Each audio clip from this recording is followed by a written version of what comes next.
தமிழ்நாட்டின் வளர்ச்சிப் பயணத்தில் ஒருவரையும் பின்தங்க விடமாட்டோம், வெல்வோம் ஒன்றாக. கரூர் கூட்ட நெரிசல் வழக்கு தொடர்பாக சிபிஐ விசாரணைக்கு ஆஜராக தவேக தலைவர் விஜய் தன்னுடைய இல்லத்திலிருந்து டெல்லி புறப்பட இருக்கிறார்.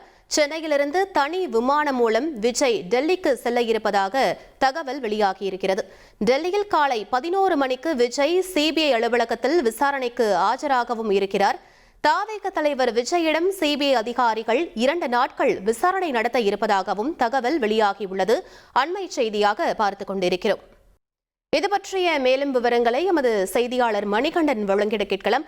மணிகண்டன், விஜய் தற்போது புறப்பட்டு விட்டாரா? அவருடன் யாரெல்லாம் செல்ல இருக்கிறார்கள்? என்ன நிலவரம் மணிகண்டன்? கரூர்ல கடந்த செப்டம்பர் 27ஆம் தேதி மக்கள் சந்திப்பு பயணத்தின் போது கூட்ட நெரிசல் சிக்கி 41 பேர் உயிரிழந்த சம்பவம் தொடர்பாக சிபிஐ விசாரணை அக்டோபர் 16ஆம் தேதி தொடங்கி நடைபெற்று வருகிறது.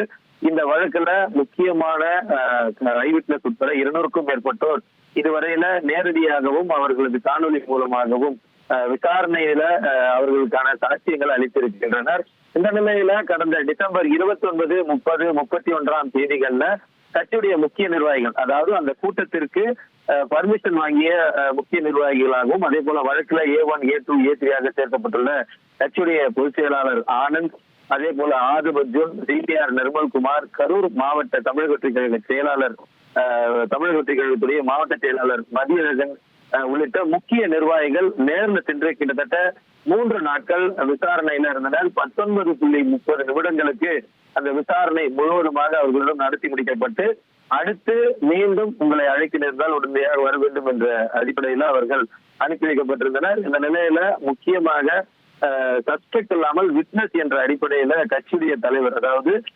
லயபிலிட்டி ஏற்றுக்கொள்ளக்கூடிய இடத்துல அவரை பார்ப்பதற்காகத்தான் அவர்களுடைய நிர்வாகிகள் அங்கு வந்திருக்கிறார்கள் என்பதால அவர்களுடைய தரப்பு தகவல்களை பெறுவதற்காக கட்சியுடைய தலைவர் விஜய் இன்று நேரடியாக சிபிஐல ஆஜராக இருக்கிறார்.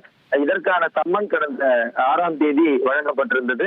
அந்த சம்மனை ஏற்று ஆஜராகுவதற்காக இன்று இன்னும் சற்று நேரத்தில் தனி விமானம் மூலமாக சென்னையிலிருந்து புறப்பட்டு காலை 10 மணி அளவுல டெல்லி சென்றடைய இருக்கிறார். அதற்காக நீலாங்கரையில் இல்லத்திலிருந்து தமிழக வெற்றி கழக தலைவர் விஜய் தற்போது புறப்பட்டு விமான நிலையம் நோக்கி வந்து கொண்டிருக்கிறார். தமிழ்நாட்டின் வளர்ச்சிப் பயணத்தில் ஒருவரையும் பின்தங்க விடமாட்டோம், வெல்வோம் ஒன்றாக.